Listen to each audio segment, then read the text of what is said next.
সুধী দর্শক, এনআরবি টেলিভিশনের নিয়মিত আয়োজন কানাডা জার্নালে আপনাদের সকলকে স্বাগত জানাই। কানাডা জার্নালে আমরা সবসময় চেষ্টা করে থাকি কানাডায় থাকা বাঙালিদের বিভিন্ন কর্মকাণ্ডকে তুলে ধরতে। কানাডায় বাঙালিরা যে সকল সামাজিক, সাংগঠনিক, রাজনৈতিক, ধর্মীয়, সাংস্কৃতিক এবং সাহিত্যিক কর্মকাণ্ড করে থাকেন, সেগুলো কানাডা জার্নালের মাধ্যমে আমরা উপস্থাপন করার চেষ্টা করি। কানাডা জার্নালে কৃতি কানাডীয় বাঙালিদের কীর্তিগুলোকে আমরা তুলে ধরতে চাই। সুধী দর্শক, জীবনানন্দ দাশ আধুনিক বাংলা কবিতার প্রধান পুরুষ। তাকে আমরা শুদ্ধতম কবি বলি। তিনি আধুনিকতম কবি। তাকে নির্জনতার কবি বলি, বিষণ্ণতার কবি বলি। এবং সেই কবির মৃত্যুর 2 দশক পরে আমরা আস্তে আস্তে আবিষ্কার করি তিনি বিপুল সংখ্যক উপন্যাস এবং ছোট গল্প রচনা করেছিলেন।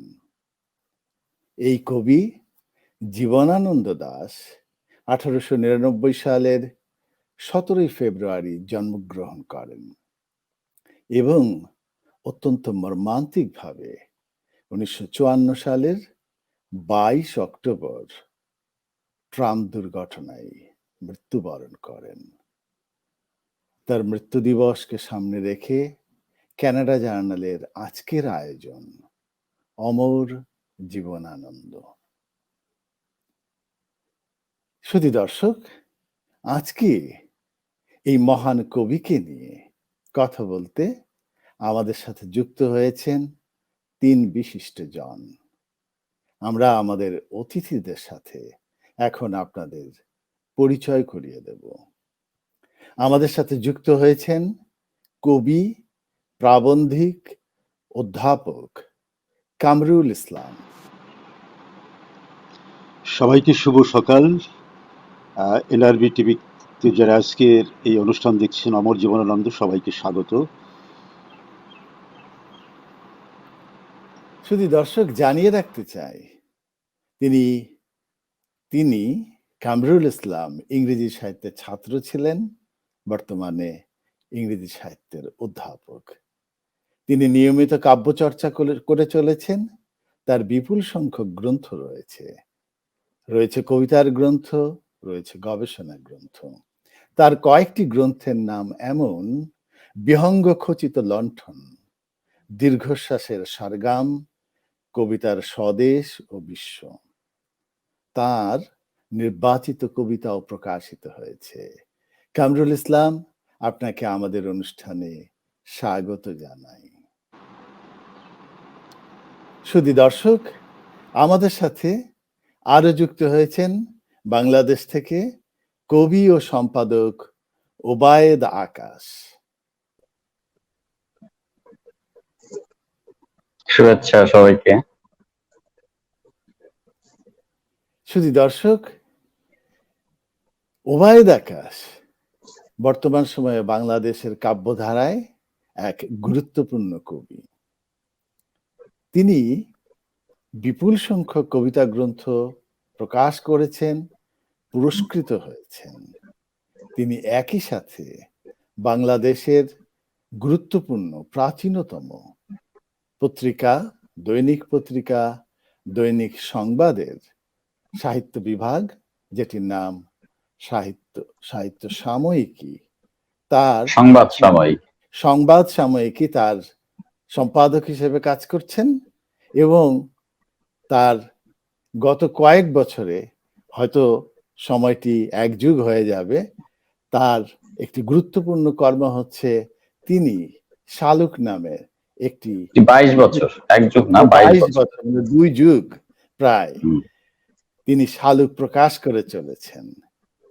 তার রচিত গ্রন্থগুলির কয়েকটি নাম আমি উল্লেখ করতে চাই: পাতাগুলি আলো, লতা পাতার শৃঙ্খলা, তথ্যসূত্র পেরোলেই সরোবর, যা কিছু সবুজ সংকেতময়। এছাড়া বাছাই কবিতা এবং স্বতন্ত্র কবিতা প্রকাশিত হয়েছে তার। আমি কবি ওবায়দ আকাশকে অনুরোধ করব, খুবই সম্প্রতি এই গত কয়েক সপ্তাহ আগে শালুকের একটি জীবনানন্দ সংখ্যা প্রকাশিত হয়েছে। সংখ্যাটি আপনি যদি আমাদের দর্শকদেরকে একটু দেখান। অনেক ধন্যবাদ আপনাকে, অনেক ধন্যবাদ। এই বিপুল আয়তন সংখ্যাটির জন্য আপনাকে অভিনন্দন জানাই। কবি ওবায়দ আকাশ, আপনি আমাদের সাথে যুক্ত হয়েছেন, আপনাকে ধন্যবাদ এবং কৃতজ্ঞতা। অনেক ধন্যবাদ। শুধু দর্শক, আমাদের সাথে আরো যুক্ত হয়েছেন আমেরিকার শিকাগো শহর থেকে রঞ্জিতা চট্টোপাধ্যায়। নমস্কার সকলকে। আমরা জানিয়ে রাখতে চাই, রঞ্জিতা নিয়মিত লেখালেখি করেন, কিন্তু আমার নিজের মনে হয়েছে রঞ্জিতা সম্পাদক হিসেবে কাজ করে আনন্দ পান এবং লেখকদেরকে উৎসাহিত করে নিজে প্রাণিত বোধ করেন। তিনি অস্ট্রেলিয়া থেকে প্রকাশিত বাতায়নের সম্পাদক হিসেবে কাজ করে চলেছেন। রঞ্জিতা চট্টোপাধ্যায়, আপনাকে স্বাগত জানাই। ধন্যবাদ। শুধু দর্শক, কবি জীবনানন্দ দাশ মাত্র 54 বছর বয়সে প্রয়াত হয়েছিলেন দুর্ঘটনায়, কিন্তু তার মৃত্যুর 65 বছর পরেও তিনি প্রাসঙ্গিক, তিনি আমাদের কাব্য আলোচনায় সবসময় উল্লেখিত। আমি কবি কামরুল ইসলামের কাছে একটি প্রশ্ন দিয়ে আজকের আলোচনা শুরু করতে চাই। জীবনানন্দ, তার এই যে প্রাসঙ্গিকতা, এই যে গুরুত্ব, সেটি কেন বলে আপনি মনে করেন? তার পেছনে কারণ কি? হ্যাঁ, ধন্যবাদ মাননীয় সঞ্চালক। আমরা জানি যে রবীন্দ্রনাথের পরে বাংলা কবিতায় নতুন স্বর সৃষ্টির ক্ষেত্রে আমরা দেখলাম যে যারা লিখছেন সবাই রবীন্দ্রনাথের অনুসারী অথবা নজরুলের অনুসারী এরকম। তো সেই সময়ে 30-এর দশকে পাশ্চাত্য কবিতার প্রভাবে বাংলা কবিতায় একটা নতুন বিপ্লব ঘটে যায়। আমরা বলে থাকি যে পঞ্চপাণ্ডব নামে যে 5 জন কবি, তারা মূলত নতুন কবিতা লেখার যে উদ্যোগ নিলেন, সেই ক্ষেত্রে তারা রবীন্দ্রনাথ থেকে বেরিয়ে এসে বাংলা কবিতায় একটি অভিনব বাতাবরণ তৈরির চেষ্টা করলেন। এবং এই কবিদের মধ্যে সবাই কিন্তু মূলত ইংরেজি সাহিত্যের অধ্যাপক, প্রায় সবাই না, ঠিক প্রায় সবাই। তো সেই ক্ষেত্রে দেখা গেল যে জীবনানন্দ দাশ এই 5 জনের মধ্যে এমন একজন কবি যার কবিতায় বাংলার মাটি ও মানুষের গন্ধ আমরা খুঁজে পেলাম। এই 5 জন কবি কিন্তু শ্রেষ্ঠ, কাউকে বাদ দেওয়া যাবে না। 5 জন কবি বাংলা আধুনিক কবিতার ভিত রচনা করেছেন, এবং তারপর থেকে আমরা যারা আজকে লিখে যাচ্ছি সবাই কিন্তু সেই সব কবিদের কবিতার পরবর্তী যে পরম্পরা সেটা আমরা ধরে রেখেছি আর কি, তার লিগাসিটা আর কি। কিন্তু এইসব কবিদের মধ্যে জীবনানন্দ দাশ কেন আলাদা, সেই প্রশ্নটা কিন্তু একটা বড় প্রশ্ন। তো যখন তিনি লেখেন তখন তার কবিতা এতই আলাদা ছিল যে অনেকেই চিনতেই পারছিলেন না যে তিনি আসলে নতুন কবিতা লিখছেন। এবং বুদ্ধদেব বসু যদি না বলতেন যে তিনিই প্রথম নতুন খাঁটি আধুনিক বাঙালি কবি, তাহলে হয়তো তার পরিচিতিটা সেইভাবে পেতে আরো অনেক দেরি হতো। তো বুদ্ধদেব বসুর পরে সবাই বুঝলো, যেমন তিনি যখন কবিতা লেখেন অনেক সমালোচনা সহ্য করতে হয়েছে তাকে। অনেকে বলেছে কবিতা হয়নি, কি কবিতা লেখেন আপনি, অমুক নামক নানা ধরনের সমালোচনা তাকে সহ্য করতে হয়েছে। কিন্তু জীবনানন্দ দাশ জানতেন, এবং তিনি নিজেই বলেছেন যে কেউ যা জানে নাই সে নতুন বাণী আমি বই আনি, তাকে নিজেই বলতে হয়েছে। কিন্তু তো এই যে ব্যাপারটা অহমিকা, যেমন অ্যাড্রিয়ান রিস বলেছিলেন যে I am beginning new whole, তো এই যে বিষয়গুলো তিনি বুঝেছিলেন যে তিনি নতুন কবিতা লিখছেন। এবং আজকেও এতদিন পরেও জীবনানন্দ দাশের কবিতা পুরনো হয়নি, এবং আমরা যারা লিখছি তারা, অলোকরঞ্জন দাস একটা কথা বলেছেন যে জীবনানন্দ মুক্তিই কিন্তু আসলে আজকের কবিদের প্রধান লক্ষ্য, অর্থাৎ জীবনানন্দ দাশ থেকে বেরিয়ে না আসতে পারলে সে নতুন কবি হতে পারবে না। জীবনানন্দ দাশের যে উপমা, যে চিত্রকল্প, তা থেকে বেরিয়ে আসার ক্ষেত্রে যারা কাজ করেছিলেন তার প্রথম দিকে কিন্তু জীবনানন্দ দাশের প্রভাব তাদের উপরে ছিল। যেমন আমরা যদি উৎপল কুমার বসুর কথা বলি, পঞ্চাশের কবি, শঙ্খ ঘোষ, শামসুর রহমান, অলোক রঞ্জন দাশগুপ্ত বা আরো অনেকেই, তারা কিন্তু প্রথম জীবনানন্দ দাশের প্রভাব নিয়েই কিন্তু তারা সেই প্রভাব থেকে বেরিয়ে এসছেন। এবং আমি মনে করি যে তারপরে কিন্তু যারা প্রথম বেরিয়ে এসছেন এবং যিনি প্রথম নতুন কবিতা লেখেন তিনি কিন্তু উৎপল কুমার বসু। আমি তাকে খুব শ্রদ্ধা করি। তো যাই হোক, তিনি আলাদা এই কারণে, এবং তিনি আরো অনেক বছর পরেও জীবনানন্দ দাশকে আমরা আবিষ্কার করব, কারণ তিনি যে মহাবিশ্বলোকের ইশারা তার মধ্যে আসতো, এবং তিনি নিজেও বলেছেন। তো তার যে কবিতার যে বিশাল বিস্তার, যা আমরা এখনো কিন্তু আবিষ্কার করি নাই, এবং আমি মনে করি যে ক্রমশ তিনি আবিষ্কৃত হচ্ছেন, ক্রমশ তিনি নতুনভাবে পাঠকের কাছে উন্মোচিত হচ্ছেন, জনপ্রিয় হচ্ছেন। এবং একথা বলা বোধহয় বাহুল্য হবে না যে তিরিশের কবিদের আর অন্য কবিদের অনেককে আমরা গবেষণার ক্ষেত্রে ব্যবহার করি মাত্র, কিন্তু বহুল পঠিত বলে আজকে জীবনানন্দ দাশ, বহুল মানে আমি সেই ক্ষেত্রে বলছি না, জনপ্রিয় অর্থে নয়, কিন্তু তিনি আজকে যেভাবে নতুন ভাবে আবিষ্কৃত হচ্ছেন, তো সেই ক্ষেত্রে তিনি আজকেও নতুন এবং আগামী অনেক দিন পরেও নতুন থাকবেন। এবং তার কবিতার যে আবেদনটা আমার মনে হয় যে আরো অনেক দিন পরে পূরণ হবে না, সেটা আমার ব্যক্তিগত ধারণা। অনেক সবাইকে অনেক ধন্যবাদ। অনেক অনেক ধন্যবাদ আপনাকে কামরুল ইসলাম। এই যে জীবনানন্দ নতুন আছেন এবং আরো বহুকাল নতুন থাকবেন, সেই ভাবনা থেকেই বোধ করি ওবায়দ আকাশের শালুকের এই বিশাল সংখ্যাটির প্রকাশ। আমরা যদি এই যে লিটল ম্যাগের জীবনানন্দ সংখ্যার হিসেব করি, তাহলে দেখব যে তার যে মানে 1999 সালে অথবা 2000 সালে, মানে যখন জীবনানন্দের জন্ম শতবার্ষিকী উদযাপিত হচ্ছিল, সে সময় আমরা দেখেছি ঢাকার বাংলা একাডেমি থেকে উত্তরাধিকারের একটি বিশেষ সংখ্যা, ঢাউস সংখ্যা প্রকাশিত হয়েছিল। আমরা কলকাতা থেকে দেখেছি অনুষ্টুপ প্রকাশিত হয়েছিল, অনেক মর্যাদাবান একটি সংখ্যা প্রকাশিত হয়েছিল, কোরকের একটি গুরুত্বপূর্ণ সংখ্যা, আরো অনেক লিটল ম্যাক প্রকাশ করেছিল। আমি ওবায়দ আকাশকে জিজ্ঞেস করতে চাই যে আজকে এই ধরুন সেই 1999 অথবা 2000, তার জন্ম শত, সেগুলোকে পার করে এসে এই 20 বছর পরে এসে জীবনানন্দ নিয়ে এমন করে একটি সংখ্যা প্রকাশ করার কথা কেন আপনি ভাবলেন? ধন্যবাদ। আমার খুব ভালো লাগছে জীবনানন্দ দাশকে নিয়ে আলোচনা হচ্ছে এনআরবি টিভিকে, এবং আমার প্রিয় ভাজন সুব্রত কুমার দাস, বিশিষ্ট সাহিত্যিক, সাহিত্য সমালোচককে আমি অভিনন্দন জানাই। দেখতে পাচ্ছি আমাদের সমসাময়িক কবি, অত্যন্ত মেধাবী কবি কামরুল ইসলাম এবং রঞ্জিতা দাসের সঙ্গে আমার পরিচয় নেই, আজকে পরিচয় হলো। তো মোটামুটি বোঝাই যাচ্ছে যে একটি ঋদ্ধ পরিবেশে আলোচনা হচ্ছে, যারা সবাই জীবনানন্দ দাশ সম্পর্কে ধারণা রাখেন। আর আপনারা তো বুঝতেই পারছেন যে আমি আসলে কতটা জীবনানন্দ প্রেমী, যে আমি দীর্ঘ 2 বছর ধরে এই পত্রিকাটি আমি সম্পাদনা করেছি। আসলে জীবনানন্দ দাশ এমন একজন কবি যাকে নিয়ে আরো 100-200 বা আরো পরেও একটি সংখ্যা প্রকাশ করার প্রাসঙ্গিকতা কখনো শেষ হবে না। আমি আসলে এই সংখ্যাগুলি যে করি, আমি কিন্তু আমার শালুকের যতগুলো বিশেষ সংখ্যা আমি করেছি, প্রতিটি সংখ্যাই আমি যখন নিজে প্রয়োজন অনুভব করি, আমার সম্পাদকীয় দৃষ্টিভঙ্গিতে আমি যখন প্রয়োজন অনুভব করি, তখনই আমি প্রকাশ করি। তো জীবনানন্দ দাশকে নিয়ে যে আমি কাজ করবো, এটি আমার দীর্ঘদিনের একটি পরিকল্পনা।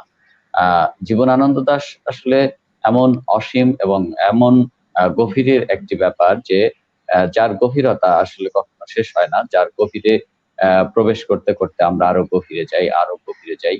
এক অচেনা এক রহস্যের কখনো শেষ হয় না, যেটা প্রকৃত কবিতার কিন্তু মূল কাজ সেটাই, যে সে শুধু রহস্যের মধ্যে নিয়ে যাবে এবং সেই রহস্য কিন্তু আনন্দ দেবে, সেই রহস্য কিন্তু আচ্ছন্ন করবে। জীবনানন্দ দাশ সেভাবেই আমাকে মোহগ্রস্ত করে এবং জীবনানন্দ দাশ সেভাবে আমাকে আচ্ছন্ন করে। এখনো যদি আমি 1 দিন বা 2 দিন জীবনানন্দ দাশের কবিতা পাঠ করি, পরের দিন কবিতা লিখতে গেলে আমার কবিতাটা জীবনানন্দ দাশের মতো হয়ে যায়, মানে প্রভাবটা এত বেশি পড়ে। এবং আমি দেখেছি অনেকেই যারা জীবনানন্দ দাশ পড়ে সঙ্গে সঙ্গে কবিতা লিখতে গেছেন, তাদের কবিতার মধ্যে ওই জীবনানন্দের প্রভাবটা চলে এসেছে।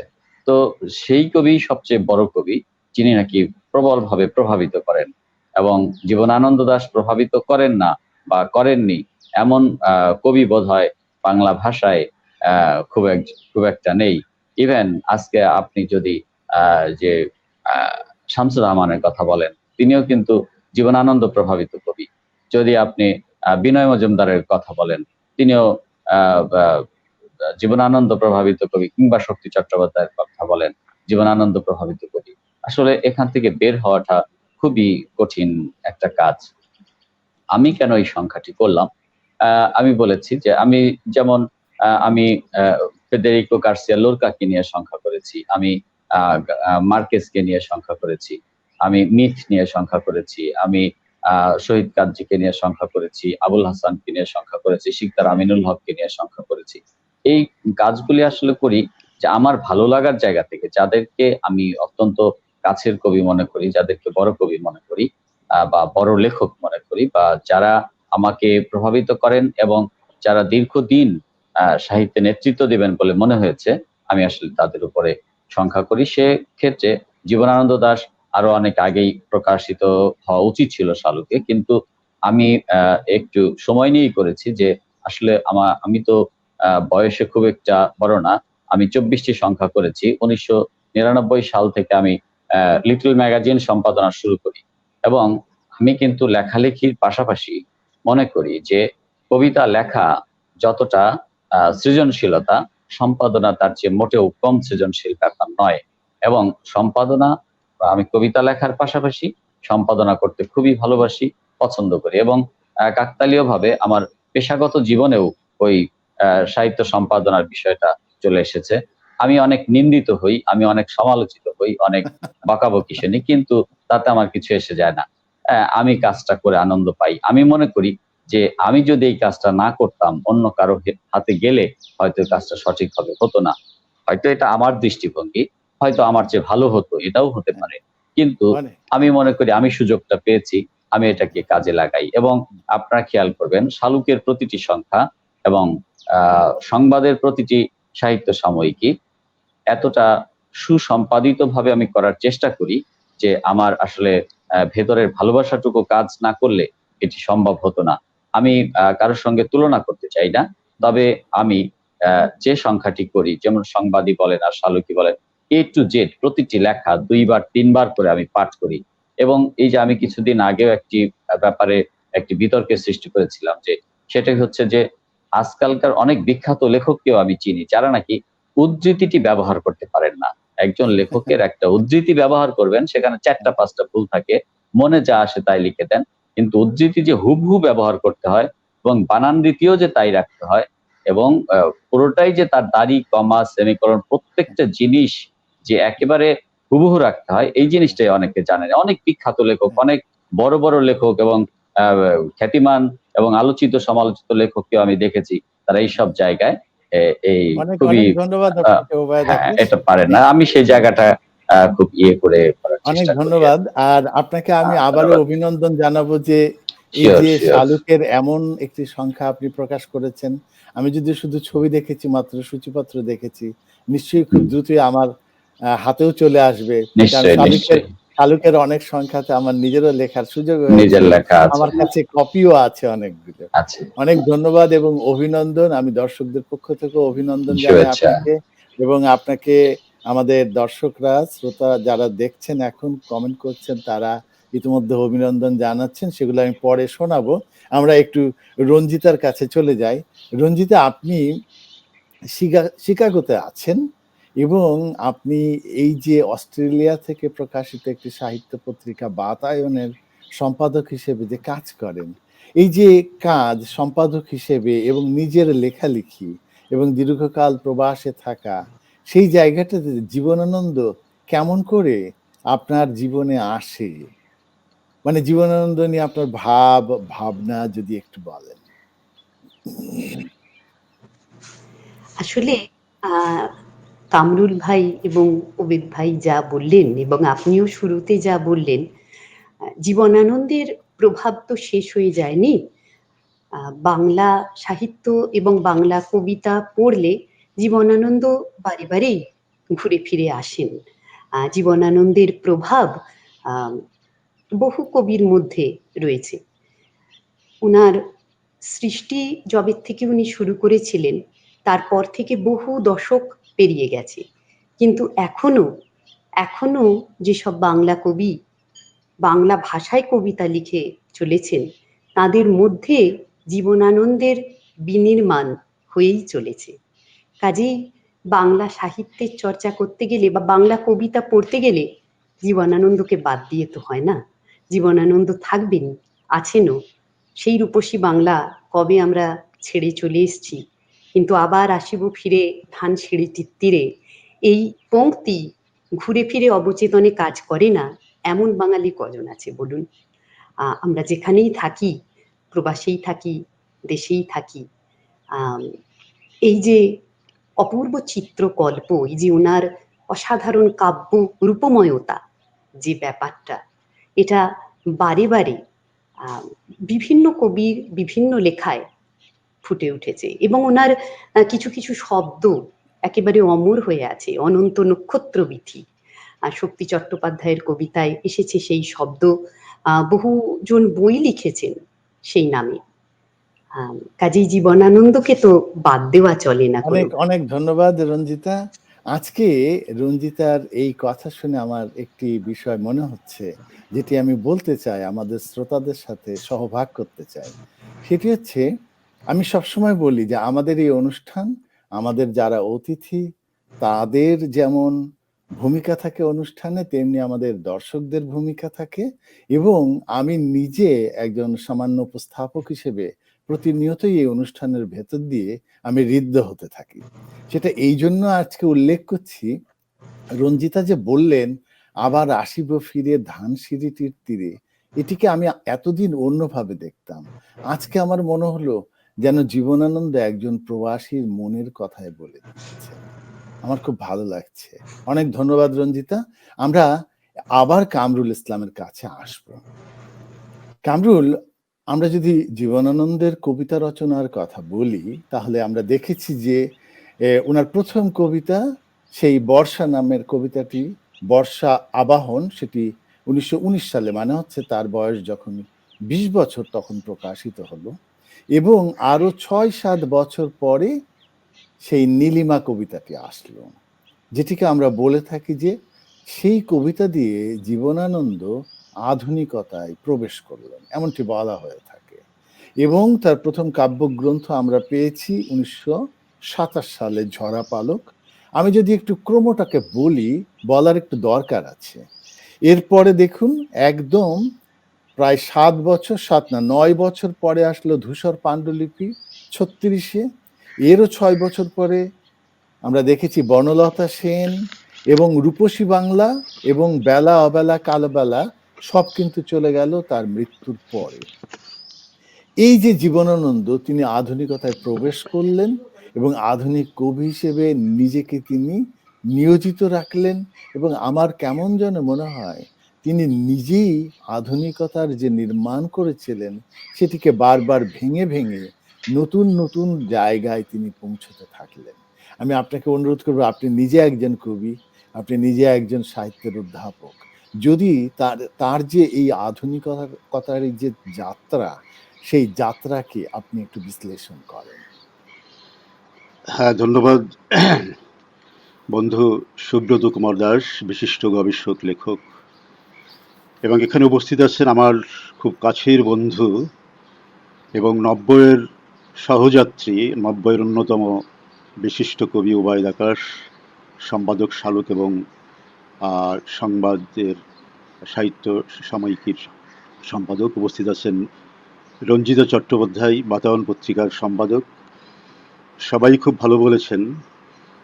আমি বলি যে রবীন্দ্রনাথ যখন চিঠিতে লিখেছিলেন যে তার কবিতা চিত্ররূপময়, একজন সমালোচক, আধুনিক সমালোচক লিখছেন যে রবীন্দ্রনাথ এতদিন, মানে সেই প্রথমে, তার পরের কবিতা তো রবীন্দ্রনাথ পড়েননি আসলে, তো তিনি প্রথমেই কিন্তু বুঝতে পারলেন, তার প্রতিভাটা এত বিশাল ছিল যে প্রথমেই তিনি বুঝতে পেরেছিলেন যে এই কবি আসলে এইরকমই হবেন, চিত্ররূপময়।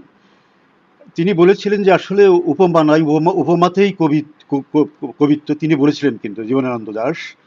কিন্তু আমরা দেখলাম যে তিনি ইমেজ ইমেজারি বা চিত্রকল্প দিয়ে তিনি যে কবিতা তৈরি করলেন।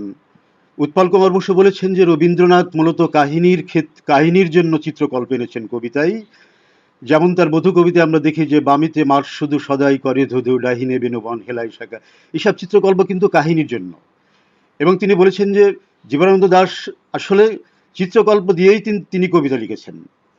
তো সেখানে আমরা বলা যায় তার যে ক্রম উন্নতি একজন আধুনিক প্রধান কবি হিসাবে, তো সেইখানে তার উপরে কিন্তু আমরা তার প্রথম কবিতার যে বই হলো সেখানে আমরা লক্ষ্য করেছি যে নজরুল এবং সত্যেন্দ্রনাথ দত্তের কিন্তু প্রভাব ছিল।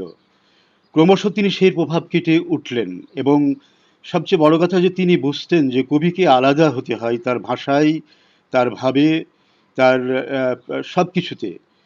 তো সেই ক্ষেত্রে আরও বিদেশি কবির প্রভাবও কিন্তু তার উপরে আছে বলে আমরা জানি। টমাস স্যাডি থেকে শুরু করে ইয়েটস থেকে শুরু করে অনেকের কবিতার প্রভাব তার উপরে আছে। কিন্তু প্রভাব অলোকরঞ্জন দাস বলছে যে আসলে কোনো প্রভাব তো থাকতেই পারে, প্রভাব নিয়েই কিন্তু একজন কবি আমরা তার প্রভাবে হ্যাঁ বিদেশিদের যে প্রভাব সেটাতে পরে যাব।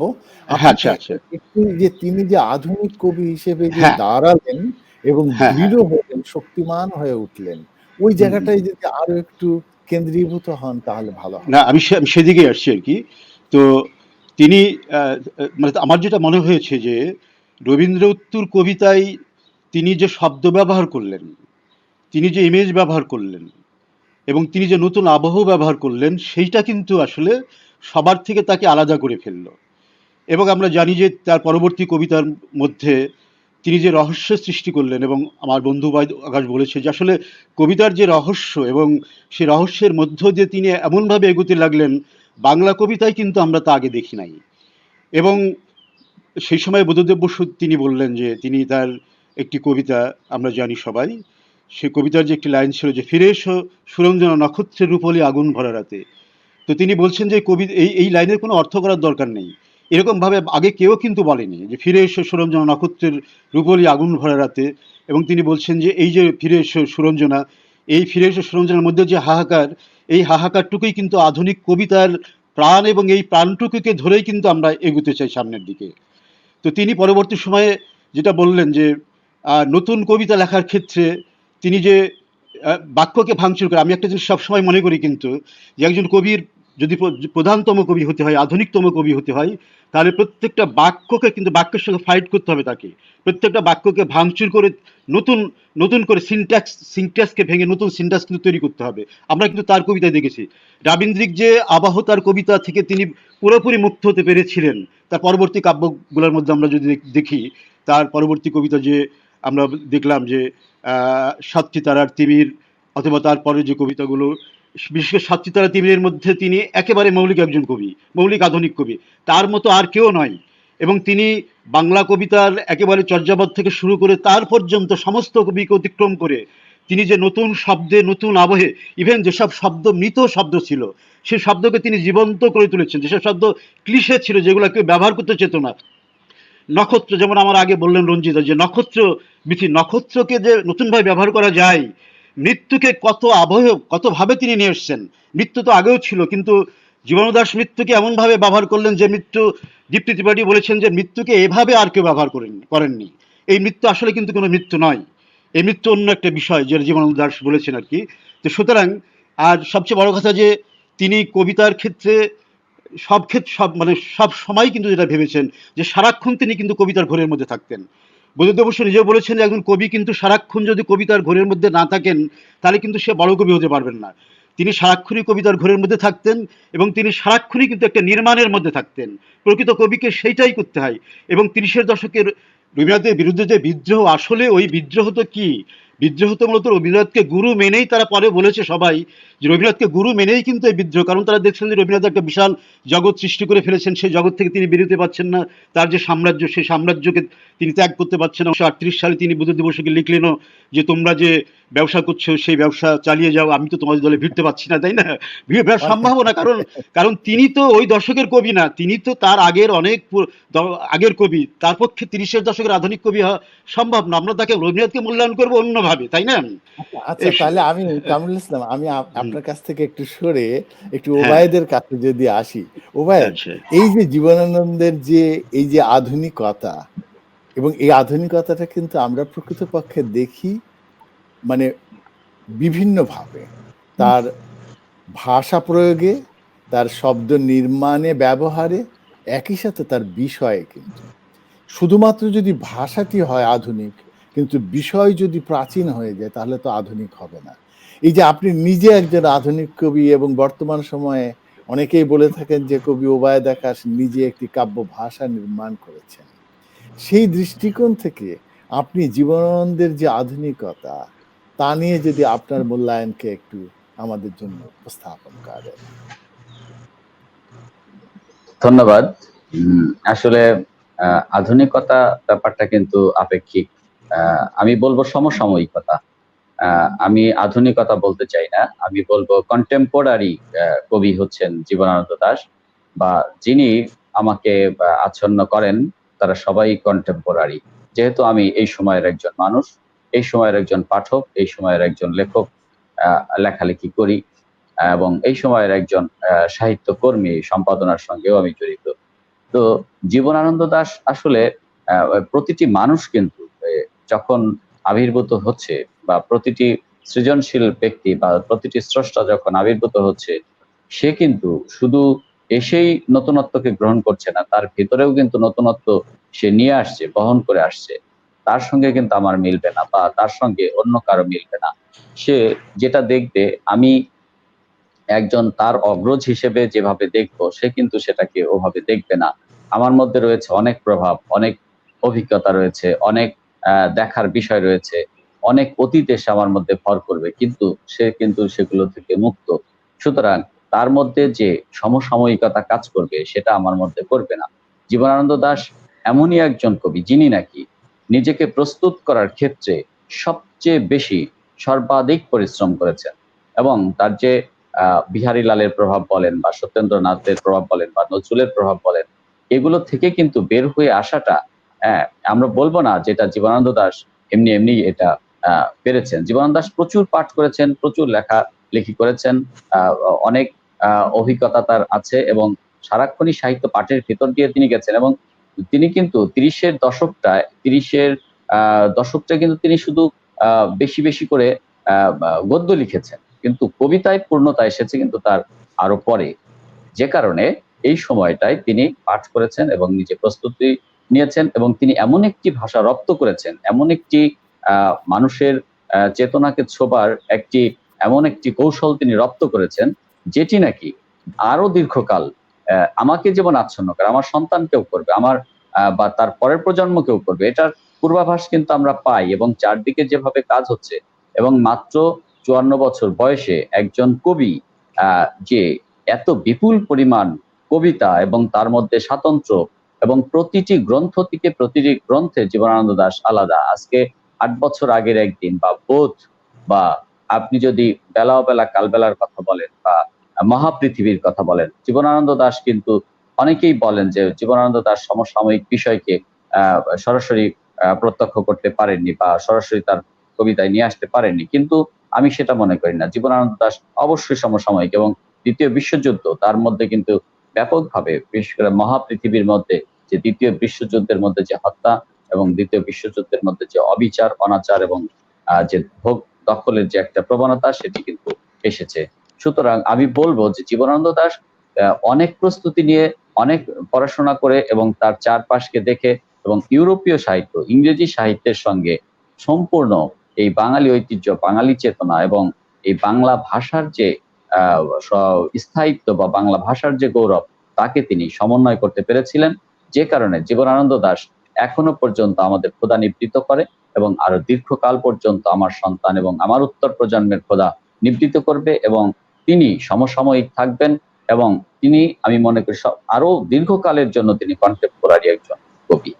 কিন্তু আমি ওবায়দ আকাশ, আমি আপনাকে আরো একটি প্রশ্ন করতে চাই এই শিওর, প্রসঙ্গে। শিওর। সেটি হচ্ছে Sure. এরকম যে, যেমন ধরুন তার প্রথম দিকের যে কাব্যগ্রন্থ ঝরাপালক অথবা ৩০-এর দশকে ছাপা হলো ধূসর পাণ্ডুলিপি, এইগুলোর সাথে ৪০-এর দশকে এসছে বর্ণলতা সেন, এগুলোর সাথে আমরা যে রূপসী বাংলা অথবা বেলা, অবেলা, কালবেলা, কালবেলা। হ্যাঁ, এইগুলো যে এইগুলোর ভেতরে মানে মূল পার্থক্যটা আসলে কি আমরা চিহ্নিত করতে পারি? মানে তিনি কি ওই প্রথম দিকের মানে ৩০-এর যে কবিতা লিখেছেন সেখান থেকে ৪০ বা ৫০-এর শেষ দিকে আরকি তার মৃত্যুর কিছু আগ পর্যন্ত যে আমার মনে হয় যে এটা ওই স্পষ্ট একটা পার্থক্য আছে। যেমন ঝরা পালককে তো আমরা ওইভাবে আসলে জীবনানন্দ প্রভাবিত, অন্যের প্রভাবিত বই বলেই মনে করি। তবে ধূসর পাণ্ডুলিপি কিন্তু আমার অত্যন্ত প্রিয় একটি বই, যে আমি তারে পাই নাই কোন এক মানুষের মনে, বা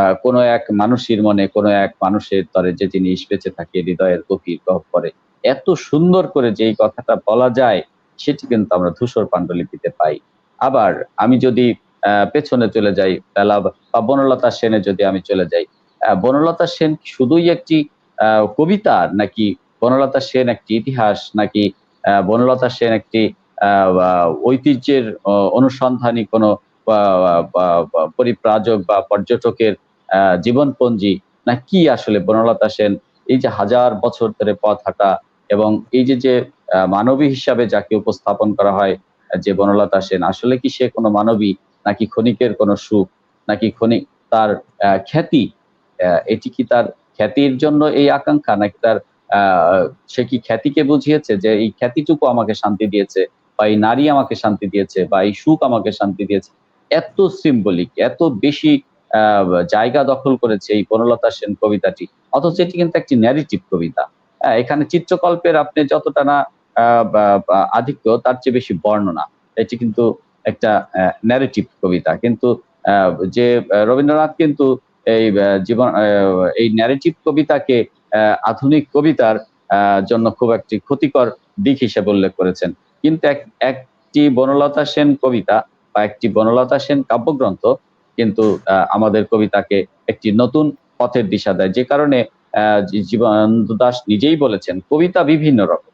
জীবনানন্দ দাশের প্রতিটি বইয়ের মধ্যেই আমি বৈচিত্র্য দেখতে পাই, এবং আমার মনে হয় যে জীবনানন্দ দাশ খুব সচেতনভাবে এই যে যেমন রূপসী বাংলা, যার সঙ্গে কোনো মিল নাই, অন্য কোনো বইয়ের কোনো কবিতার মিল নাই। আবার সাতটি তারার তিমিরের সঙ্গে অন্য বইয়ের কোনো মিল নাই।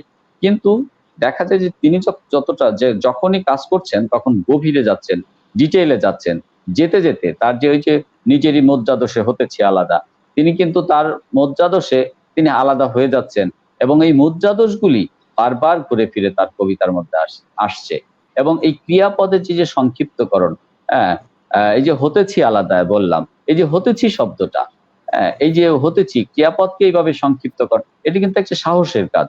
ওই সময়ে এই তিনি প্রমিত ভাষায়ও অনেক কবিতা অনেক প্রমিত ভাষার ভিতরে সাধু ভাষা, এবং এই যে ক্রিয়াপদের সংক্ষিপ্তকরণের ভিতর দিয়ে তিনি কিন্তু একটা ডাইনামিক একটা ভাষা তৈরি করেছেন, এখানে যেটা নাকি আমাদের।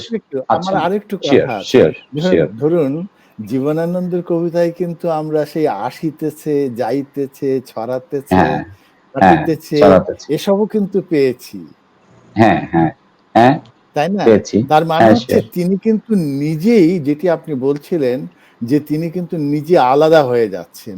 আলাদা বারবার হয়ে আলাদা যাচ্ছে। একটি জায়গায় যেয়ে নিজেকে হ্যাঁ, নতুন করে হ্যাঁ, নির্মাণ বলেছে করছেন। আমার পায়ের শব্দ শোনো, নতুনে আর সব হারানো পুরনো। হ্যাঁ, উনি বলছেন যে আমি যেটা বলছি, এতখানি কনফিডেন্স নিয়ে যে কোনো কবি কথা বলতে পারেন, সেটা আমরা জীবনানন্দ দাশের মধ্যেই দেখি। অনেক, এবং অনেক জীবনানন্দ ধন্যবাদ। দাশের যে মৃত্যু সময়ের যে এই যে তার ভাইয়ের বাসায় যে টেলিফোন করে সে জানতো যে মিলু তো অ্যাক্সিডেন্ট করেছে, মিলু অ্যাক্সিডেন্ট করেছে, তার অনুভূতিটা সে নিজেই ফোন করতো তার ভাইয়ের বাসায়। তার অনুভূতিটা সে জানতো যে আমি আসলে অ্যাক্সিডেন্ট করার পরে, আমি মারা যাওয়ার পরে আমার ইয়েটা কিরকম হবে। এবং তিনি কিন্তু নিজে খুবই বিশ্বস্ত ছিলেন নিজের প্রতি, বা খুবই কনফিডেন্ট তার ছিল যে মৃত্যুর পরে জীবনানন্দ দাশ আরো বেশি প্রবলতর হয়ে আবির্ভূত হবেন, এবং তাই হয়েছে। কিন্তু এটি বড় কবিদের আসলে বুঝবার ব্যাপার। অনেক, অনেক ধন্যবাদ আপনাকে। আপনাকেও আমরা ধন্যবাদ। দর্শক আমরা জীবনানন্দ দাশের কবিতা নিয়ে শুনছি। অনেক ভালো লাগছে আমাদের। এবং সবাইকে জানিয়ে রাখতে চাই অনেক মন্তব্য ইতোমধ্যে এসছে, আমরা পড়বো, কিন্তু পড়ার আগে আমরা একটু রঞ্জিতার কাছে যাই। রঞ্জিতা, আমি আপনাকে একটা কবিতা পাঠ করতে অনুরোধ করি জীবনানন্দ দাশের। বেশ, আমার খুব ভালো লাগছে, জানেন এই যে আলোচনাটা শুনছি হ্যাঁ, হ্যাঁ, আমি নিজেও সমৃদ্ধ হচ্ছি।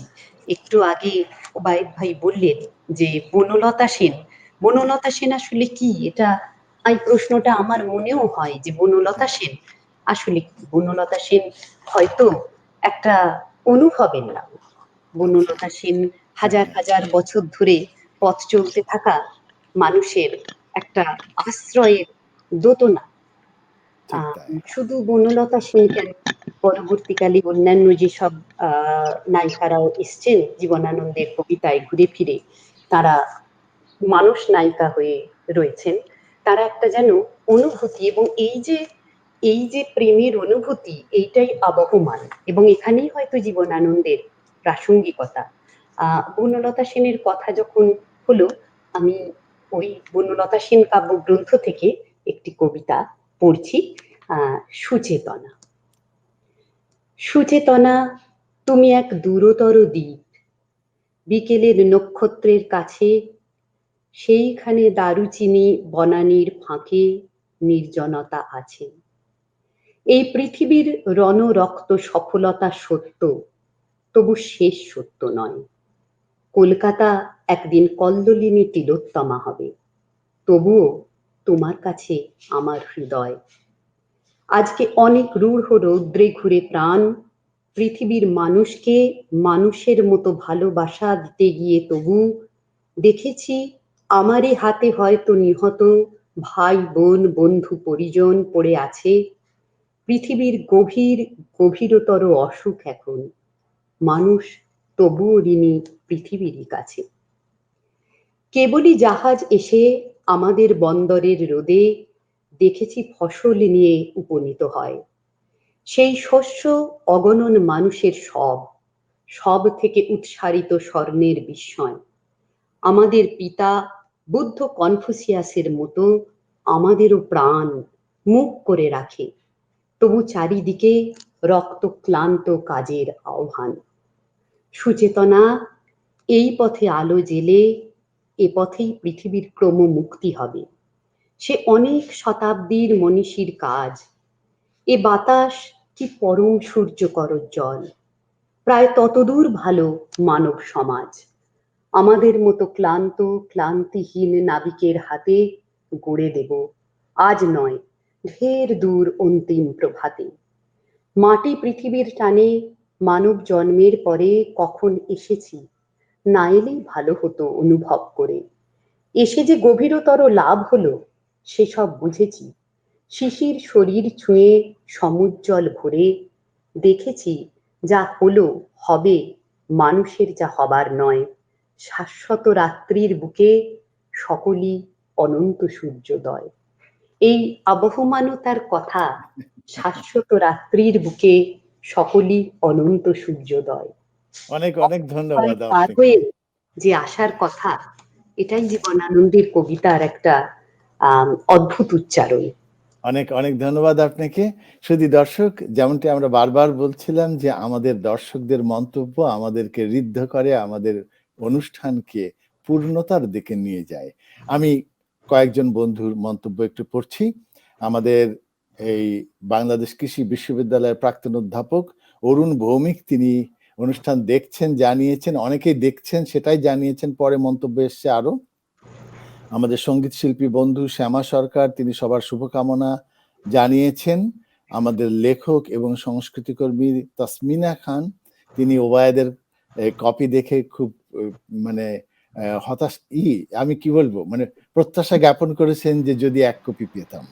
আচ্ছা, সুকোমল মধুক, তিনি সান ফ্রান্সিসকো থেকে যুক্ত হয়েছেন আমাদের অনুষ্ঠান দেখার জন্য, এবং তিনি বলেছেন কবি ওবায়দ আকাশকে তার বইয়ের জন্য অভিনন্দন। সুকোমল দা, তিনি একজন বিশিষ্ট প্রকৌশলী, আমাদের বুয়েটের এক সময়কার নামকরা ছাত্র, তিনি আমাদের অনুষ্ঠান দেখছেন, তাকে ধন্যবাদ।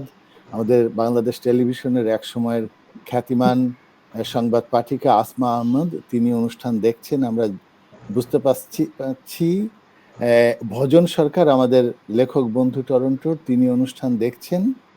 তাসমিনা আরো লিখেছেন, ২ দশক পেরিয়েও তো বনলতা সেন আজও তরুণদের কাছে চিরনবীন। ঠিক তাই।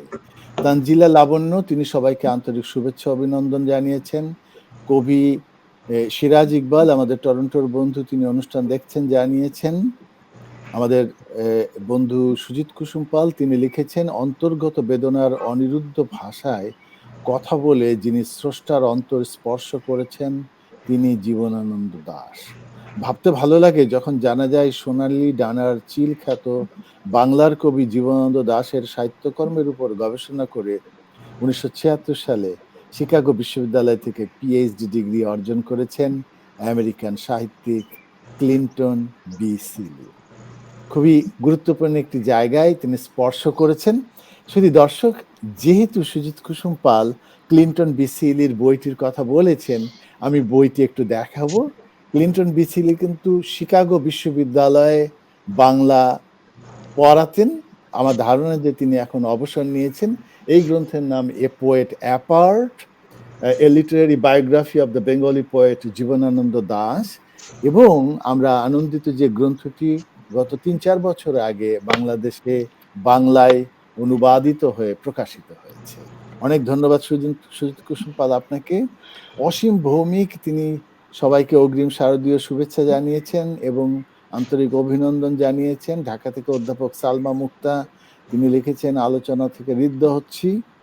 আমাদের লেখক বন্ধু ভজন সরকার, তিনি একটি দীর্ঘ মন্তব্য করেছেন, আলোচনা শুনছি, আলোচনা ও সঞ্চালনা অসাধারণ। রবীন্দ্র নজরুলের পরে সীমিত আকারে সুকান্ত এবং বৃহত্তর পরিসরে জীবনানন্দ দাশই একমাত্র গণ এবং জনমানসে পঠিত কবি। খুবই খাঁটি কথা। আর বাকি সবাই গোষ্ঠী বলয় এবং কেউ কেউ একাডেমিশিয়ানদের ক্লাসরুমে আবদ্ধ। একটু কঠিন শোনালেও অমূলক নয় একথা যে জীবনানন্দের পরে মৌলিক কবি কেউ নেই। দেখা যাক, আমি এই প্রশ্নটি নিয়ে যাব আমাদের বন্ধুদের কাছে। তাই দিন যত যাবে জীবনানন্দ দাশ তত পঠিত হবেন। একজন কবি এভাবেই সার্থক হন, এভাবেই বেঁচে থাকেন।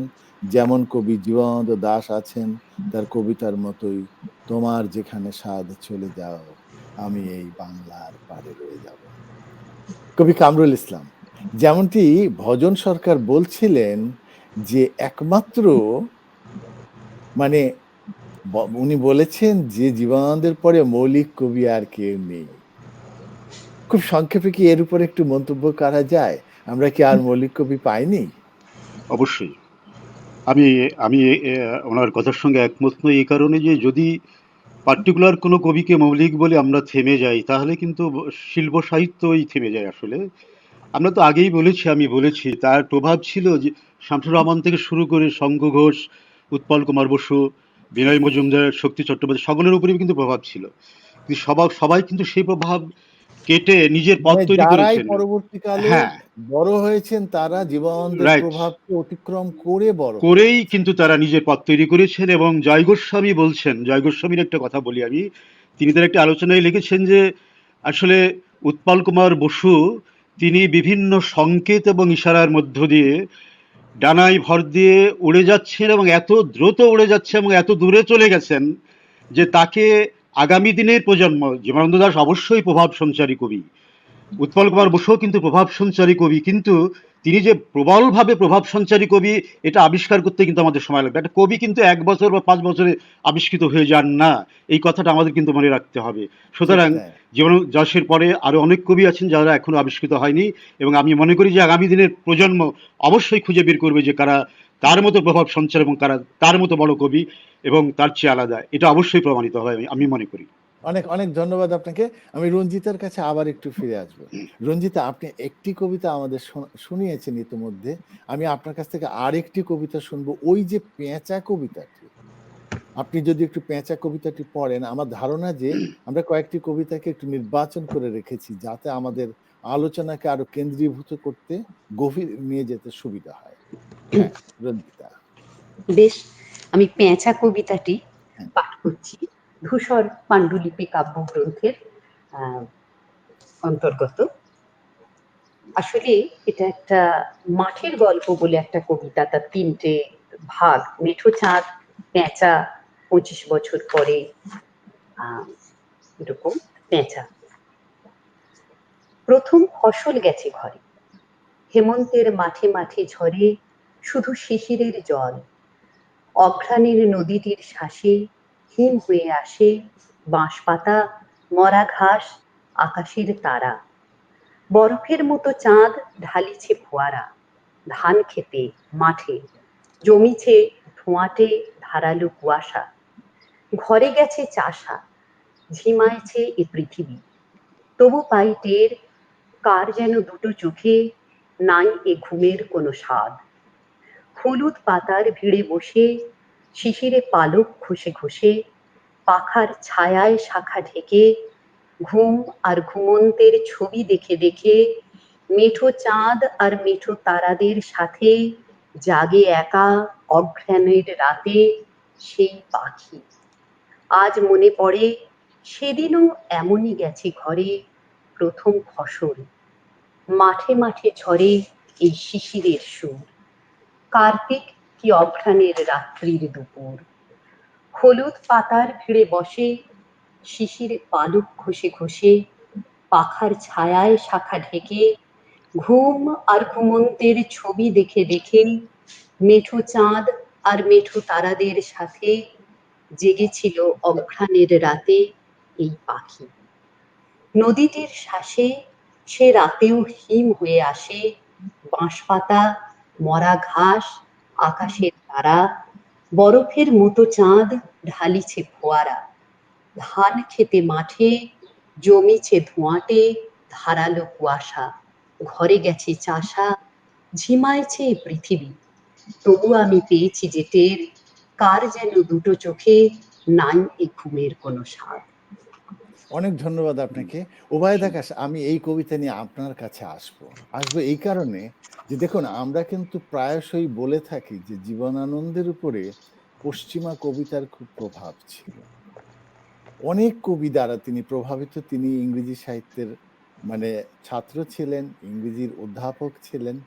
অথচ দেখুন এই কবিতা পেঁচা, এর প্রতিটি শব্দ, ভাব, এর যে চেতনা, একেবারে সবকিছুর ভেতরে বাংলার জীবন, বাংলার মাটির গন্ধ বলতে আমরা যেটাকে বুঝে থাকি। হ্যাঁ, আমি কিন্তু দাদা এই কথা আগেই বলেছি যে আসলে জীবনানন্দ দাশ ইউরোপীয়, যেমন আপনি তো আমাদের ফরিদপুরের মানুষ, রাজবাড়ী মধুখালীর মানুষ, হ্যাঁ, খুবই কাছাকাছি। চিতই পিঠা দেখেছেন না? হ্যাঁ, ওই ছাঁচটা কিন্তু, ওই যে চিতই পিঠার যে ছাঁচ থাকে, এটা কিন্তু ছাঁচটা ইউরোপীয়, কিন্তু ওইখানে যে চালের গুঁড়া মিক্সড করে যে দেয়া হচ্ছে, চিতই পিঠাটা বানানো হচ্ছে, এটা কিন্তু বাঙালি পিঠা। কিন্তু ছাঁচটা কিন্তু ইউরোপীয়, কিন্তু পিঠাটা কিন্তু বাঙালি। মানে মূল জিনিসটা বাঙালি, মানে বাংলার একটা উৎকৃষ্ট খাবার তিনি তৈরি করেছেন ওই ইউরোপীয় ছাঁচে।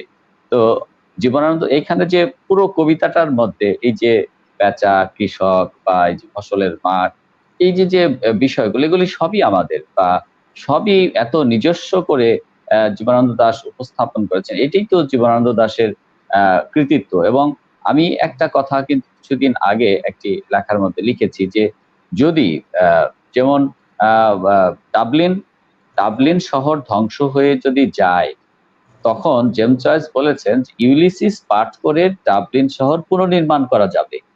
হ্যাঁ, তো এই বরিশাল যদি, বা এই বাংলার প্রকৃতি বা বাংলার ঐতিহ্য যদি, বা বাংলার মাঠ ঘাট, ফসলের মাঠ, নদী নালা যদি ধ্বংস হয়ে যায়, তাহলে জীবনানন্দ দাশ পাঠ করে কিন্তু সেটা আবিষ্কার করা আবিষ্কার করা যাবে। যাবে। হ্যাঁ, এটাই জীবনানন্দ দাশ এতখানি বাঙালি এবং এতখানি আমাদের নিজস্ব কবি। এবং জীবনানন্দ দাশ শুধু এই একটি দুটি কারণে না, জীবনানন্দ দাশের ব্যাপ্তি আসলে, আমি কি বলবো যে জীবনানন্দ দাশ, আমি যদি আরো 100 সংখ্যাও প্রকাশ করি শালুকের, আসলে আমি জীবনানন্দ দাশ নিয়ে আমার ক্ষুধা মিটবে না।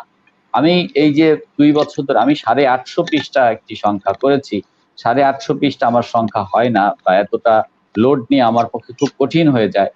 তারপরেও আমি আরো একটা সংখ্যার এক প্রুফ দেখে কম্পোজ করে সবকিছু করে আমি রেডি করে রেখেছি, যেগুলো আমাকে বাদ দিতে হয়েছে।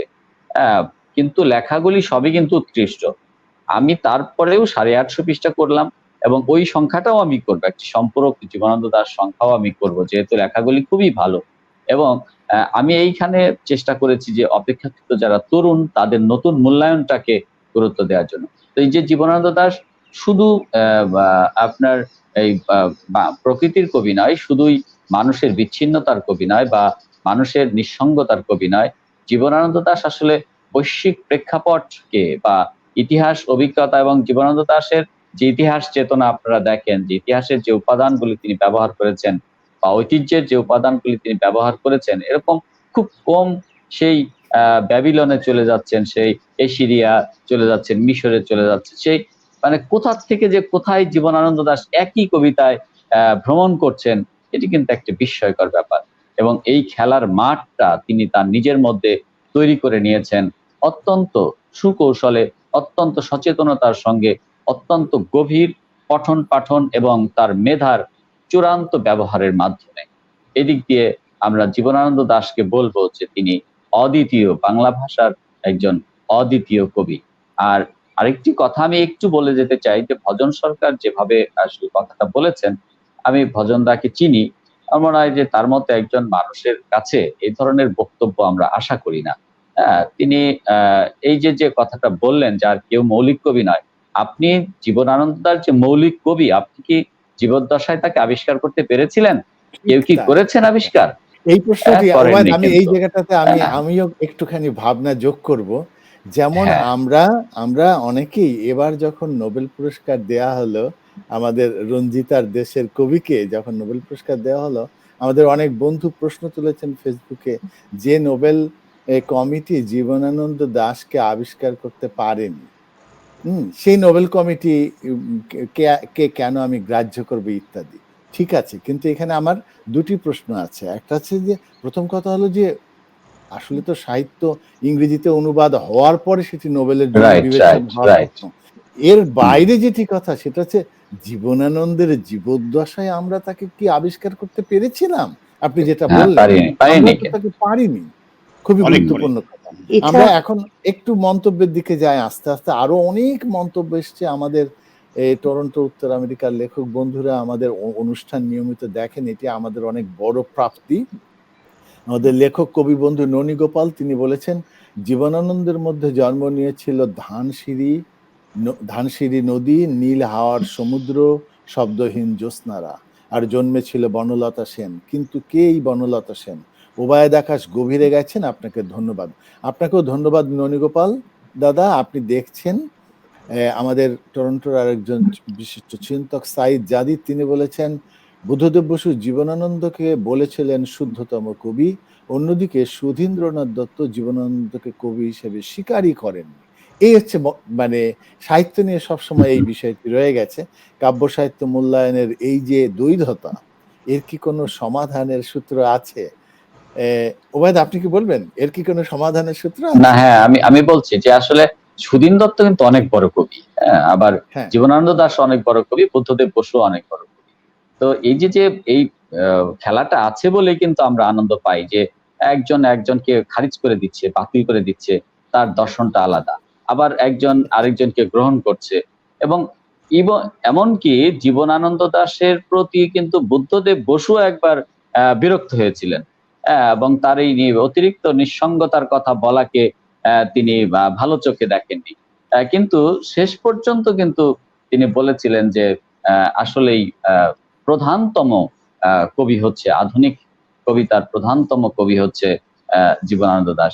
আবার সুধীন দত্তের মধ্যে আসলে একটা নাকুচু স্বভাব ছিল, এবং সুধীন দত্তের মধ্যে তার অনেক প্রিয় কবিতা আমার আছে।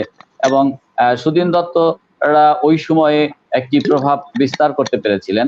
এবং অনেক সময় কিন্তু, যেমন আমি একটা কথা বলে ফেলেছি, হ্যাঁ, এই সুব্রত কুমার দাস একজন বিশিষ্ট গবেষক, এই কথাটা আমি বলে ফেলেছি। আমি কিন্তু এখান থেকে সহজে সরে আসাটা একটা প্রেস্টিজের ব্যাপার। বা কামরুল ইসলাম একজন মেধাবী বড় কবি, এটা আমি বললাম। এখন আমি আবার ওইখান থেকে সরে আসাটা একটা চ্যালেঞ্জের ব্যাপার। বা আমি বললাম কামরুল ইসলাম কোনো কবি না, বা শুধু রঞ্জিতা চট্টোপাধ্যায় কোনো লেখক কিনা, সম্পাদক কিনা। আমি ওইখান থেকে আবার যদি বের হয়ে আসতে চাই, তখন কিন্তু আমার চারপাশ কিন্তু আমাকে প্রতিবন্ধকতা সৃষ্টি করবে। তো সুধীন্দ্রনাথ দত্ত যে তাকে সত্যি সত্যি ছোট কবি মনে করতো কিনা বা কবি না মনে করতো কিনা, সেটা নিয়ে আসলে এটা সুধীন্দ্রনাথ দত্তই ভালো বলতে পারবেন। আমার মনে হয় যে ব্যাপারটা তাহলে মৃত্যুর পরে তাকে কিন্তু দেখতে যেতেন না। ঠিক হ্যাঁ, তাই। যদি তাই অনেক, মনে অনেক করতো। ধন্যবাদ। এবং লাবণ্য দাস কিন্তু বলেছিলেন যে, ওই যে সুদিনদা এসেছে, তোমার দাদা তাহলে অনেক বড় কবি ছিলেন। সুধীন্দ্রনাথ দত্ত এত প্রভাবশালী ছিলেন যে তাকে দেখতে গেছে লাবণ্য দাস, সেটা নিয়ে মন্তব্য করলো, তাহলে তোমার দাদা বুঝি অনেক বড় কবি ছিলেন। হ্যাঁ, হ্যাঁ, এটা বুদ্ধদেব বসুকে বলেছিলেন। হ্যাঁ, হ্যাঁ। অনেক, অনেক ধন্যবাদ আপনাকে। আমরা আরো কয়েকটি মন্তব্য পড়ি। আমাদের টরন্টোর বন্ধু গোলাম মোস্তফা তিনি বলেছেন, "কবি জীবনানন্দ দাশের কাজের চমৎকার বিশ্লেষণ শুনছি, সমৃদ্ধ হচ্ছি।" অনেক ধন্যবাদ গোলাম মোস্তফা, আপনি দেখছেন। সুকোমল মোদক আবারও মন্তব্য করেছেন, তিনিও সমৃদ্ধ হচ্ছেন, লিখেছেন, অনেক ধন্যবাদ। আমাদের ঢাকা থেকে বিশিষ্ট কবি এবং অনুবাদক তিনি এ ডক্টর গৌরাঙ্গ মহন্ত তিনি বলেছেন, আধুনিকতার বিচারে আবু সাইদ আইয়ুবের 'আধুনিকতা রবীন্দ্রনাথ' গ্রন্থটি উল্লেখযোগ্য। জীবনানন্দের ভেতরে তীব্র অমঙ্গল বোধ ও কাব্য ভাষার প্রতি অনন্য অভিনিবেশ লক্ষণীয়। তার আধুনিক হয়ে উঠবার জন্য এই দিকটিও আলোচিত হতে পারে। সুন্দর আলোচনার জন্য অশেষ ধন্যবাদ। আপনাকেও ধন্যবাদ। আপনি দেখছেন আমাদের টরন্টোর আরেকজন বিশিষ্ট কবি অশোক চক্রবর্তী, তিনি বর্ষীয়ান কবি, তিনি বলেছেন, "সুচেতনা শম্ভু মিত্র রেকর্ড করেছেন।" এটা একটি তথ্য। অনেক ধন্যবাদ অশোকদা। আমাদের টরন্টোর বন্ধু বিশিষ্ট গবেষক, ইউনিভার্সিটি অফ টরন্টোর গবেষক তিনি ডক্টর জগৎময় দাস। তিনি লিখেছেন, "খুব সুন্দর ও প্রাঞ্জল আলোচনা, ভালো লাগছে। আলোচকবৃন্দ, সঞ্চালক সবাইকে আন্তরিক ধন্যবাদ।" আমাদের আরেক বন্ধু অনামিকা দাস তিনি বলেছেন, "খুব ভালো লাগছে রঞ্জিত চ্যাটার্জির কবিতা পাঠ।" ঠিক আছে, আপনাকেও ধন্যবাদ অনামিকা, আপনি আমাদের অনুষ্ঠান দেখছেন। আমরা এবার একটু কবি কামরুল ইসলামের কাছে যাব। কামরুল, আপনি যেই প্রসঙ্গটি তুলেছিলেন যে জীবনানন্দের উপরে বিদেশি প্রভাব, পাশ্চাত্য প্রভাব অনেক, ওই জায়গাটায় জীবনানন্দের আসলে কোন জায়গাটায় কোন কবির প্রভাব রয়েছে তার উপরে আমরা খানিকক্ষণ একটু আলোকপাত করতে চাই। হ্যাঁ, আপনাকে অনেক ধন্যবাদ। আমরা একটা কথা আগেই কিন্তু বলেছি যে আসলে আহ, একজন কবিকে যদি মেজর পোয়েটস হতে হয় তাহলে সারা পৃথিবীর কবিতাই কিন্তু তাকে পড়তে হয়। আমরা আগেই বলেছি যে তার উপরে টমাস স্যাডি থেকে ইয়েটস, তারপরে এডগার অ্যালান পো এবং আরো অনেকেরই প্রভাব ছিল। কিন্তু আমি ওবায়দের কথায় আসি, যে ওবায়দ যেটা বললেন যে শ্বাসটা ছিল ইউরোপীয় কিন্তু তার ভিতরের মশলা কিন্তু বাংলাদেশের। কিন্তু সবচেয়ে বড় কথা যে জীবনানন্দ দাশ ওই শ্বাসটাকেই কিন্তু পরিবর্তন করে ফেলেছিলেন পরিশেষে। এই পরিশেষে তিনি পরিপূর্ণ বাঙালি খাঁটি আধুনিক কবি, যেটা বুদ্ধদেব বসু পরে বললেন আর কি। আসলে বুদ্ধদেব বসুই বলেছিলেন প্রথমত তাকে নির্জনতম কবি। পরে আমরা দেখলাম যে আমাদের আব্দুল মানান সৈয়দ তিনি একটা বই লিখেছেন শুদ্ধতম কবি বলে। এবং সিলির যে বই এ পোয়েট অ্যাপার্ট আমি সেটা পড়েছি। আমার দুটো বই খুব ভালো লেগেছে, একটা হলো সিলির এ পোয়েট অ্যাপার্ট এবং অলোকরঞ্জন দাশগুপ্তের জীবনানন্দ দাশ। আমার মনে হয় যে যদি কেউ জীবনানন্দ দাশকে ভালোভাবে জানতে চায় তাহলে এই দুটো বই পড়া উচিত। সেইখানে তার প্রভাব, তিনি কিভাবে সে প্রভাব কাটিয়ে উঠলেন সব কিছু কিন্তু তিনি বলেছেন। যদি আমরা হাইছিলের কথাই ধরি, তো হাইছিল কবিতাটার কথা যদি আমরা ধরি, ইয়েটসের কবিতার যে কথা অনেকেই বলছেন, কিন্তু ঘটনা হলো যে হাইছিল পড়ার পরে কি আমার কখনো ইয়েটসের কথা মনে হয়? কখনোই মনে হয় না। আমি মনে করি যে ওই হাইছিল পড়ার পরে আমার ভিতরে যে বেদনা জাগে, তাই না, সেই বেদনা কিন্তু একবারে বাঙালির একদম শুদ্ধতম বেদনা, যে বেদনার কাছে আমি পরাজিত, যে বেদনার কাছে আমি অনন্তকাল ঋণী। তো সুতরাং ওই প্রভাবকে ওই কাটলু দিয়ে কিন্তু আসলে এটাকে মাপা যাবে না আমি মনে করি।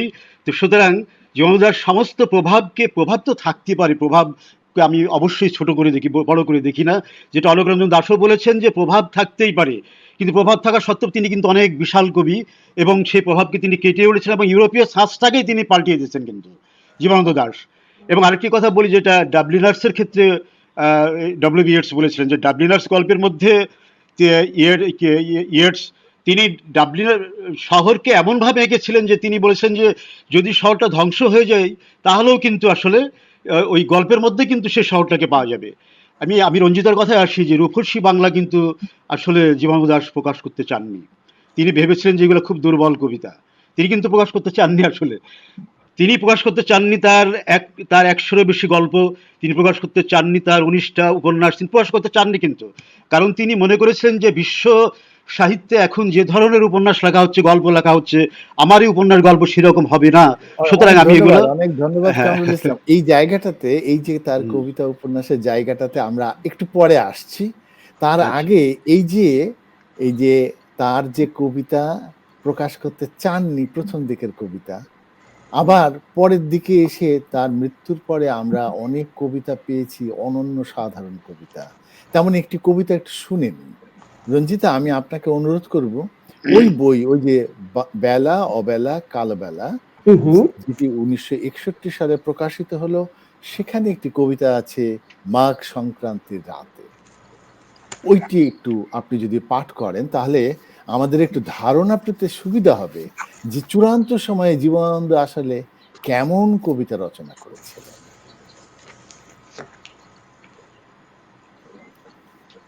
আমি কবিতাটি পড়ার আগে একটা কথা বলি, এটা আমার নিজের অভিজ্ঞতা। আসলে জীবনানন্দের কবিতার মধ্যে পরা বাস্তবতা, অস্তিত্ববাদ, ইতিহাস চেতনা, এগুলোর এগুলো এমনভাবে মিলেমিশে গেছে, এবং ওই জন্যই জীবনানন্দের কবিতা পড়া একটা নতুনতর অভিজ্ঞতা হয়ে ধরা দিয়েছে পাঠকদের কাছে। কিছুটা হয়তো দুর্গেও বটে। এই জন্যই ওনার সমকালে অনেকে হয়তো ওনার কবিতার ওনার কাব্য প্রতিভা সম্বন্ধে সম্যক বুঝে উঠতে পারেননি। মাঘ সংক্রান্তির রাতে। হে পাবক, অনন্ত নক্ষত্র বিথি তুমি, অন্ধকারে তোমার পবিত্র অগ্নি জলে। অমাময়ী নিশি যদি সৃজনের শেষ কথা হয়, আর তার প্রতিবিম্ব হয় যদি মানব হৃদয়, তবুও আবার জ্যোতি সৃষ্টির নিবিড় মনোবলে জ্বলে ওঠে সময়ের আকাশের পৃথিবীর মনে। বুঝেছি ভোরের বেলা রোদে নীলিমায়, আঁধার অরব রাতে অগণন জ্যোতিষ্ক শিখায়, মহাবিশ্ব একদিন তমিশ্রার মতো হয়ে গেলে, মুখে যা বলনি নারী, মনে যা ভেবেছ, তার প্রতি লক্ষ্য রেখে অন্ধকার শক্তি অগ্নি সুবর্ণের মতো দেহ হবে, মন হবে, তুমি হবে সেসবের জ্যোতি। অনেক ধন্যবাদ আপনাকে। আমরা জীবনানন্দের কবিতার জায়গাগুলোতে একটু আলোকপাত করেছি এতক্ষণ। এবারে একটু তার কথা সাহিত্যে আসবো। এটি আমরা সবাই জানি, যারা জীবনানন্দ বিষয়ে মোটামুটি মানে অবহিত আছি, যে জীবনানন্দের মৃত্যুর পর প্রায় ২ দশক পরে আবিষ্কার হতে থাকলো যে তিনি গল্প লিখেছেন, এবং এ পর্যন্ত তার সংখ্যাটি শতাধিক। তিনি উপন্যাস লিখেছেন, সেই সংখ্যাটি ১৯, এবং তার উপন্যাস ধাউস ধাউস উপন্যাস, এই মাল্যবান, কারুবাসনা, জলপাইহাটির মতো উপন্যাস, তারপরে বাসমতির উপাখ্যান। বাসমতির উপাখ্যান, জলপাইহাটি আমার খুব প্রিয় উপন্যাস। সেইজন্য আমি একটু বেশি আনন্দের সাথে উল্লেখ করছি। এই যে জীবনানন্দের কথা সাহিত্য পরিচয়, এর সম্ভার যে আবিষ্কার হলো, এবং এই আবিষ্কারের পেছনের মানুষটি হচ্ছেন ভূমেন্দ্র গুহ।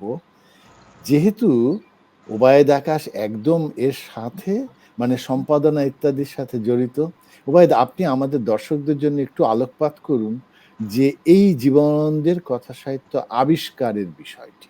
আমি জানি আমাদের অনেকেই জানেন, কিন্তু তারপরেও আমরা নতুন করে আবার একটু জানাতে চাই। আচ্ছা, আমি ভূপেন্দ্র গুহর সঙ্গে আমার একবার সাক্ষাৎ হয়েছিল।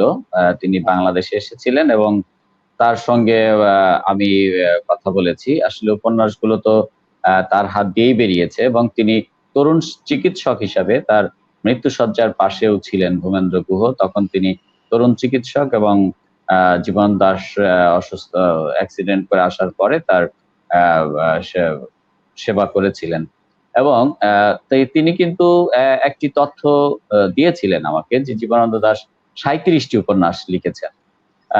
এবং উনি আমাকে কথায় কথায় বললেন যে আহ, উপন্যাস যে কি জিনিস, বা উপন্যাস যে কতটা পাওয়ারফুল হতে পারে, সেটাও জীবনানন্দ দাশই দেখিয়ে গেছেন।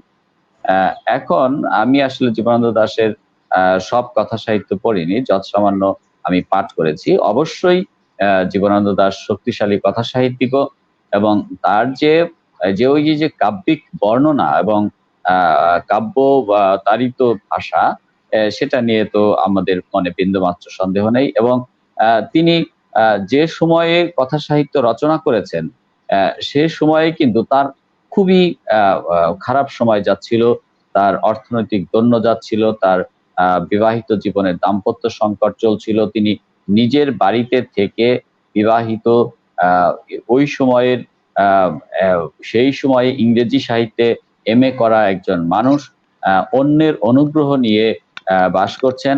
এবং এই যে শুধু লাবণ্য দাশকে যে আমরা দোষারোপ করে থাকি, আজকের প্রেক্ষাপটে আপনারা যদি একজন আধুনিক একটি মেয়েকে শিক্ষিত উচ্চশিক্ষিত একটি মেয়েকে বিয়ে করে নিয়ে আপনার বাবা এবং ভাইয়ের টাকা দিয়ে তাকে তার ব্যয় নির্বাহ করেন, তখন আপনার সঙ্গে তার সম্পর্ক থাকবে কিনা বা এটা বা আপনি তার সঙ্গে সম্পর্ক রাখবেন কিনা, এটি কিন্তু আসলে ভাবনার বিষয়।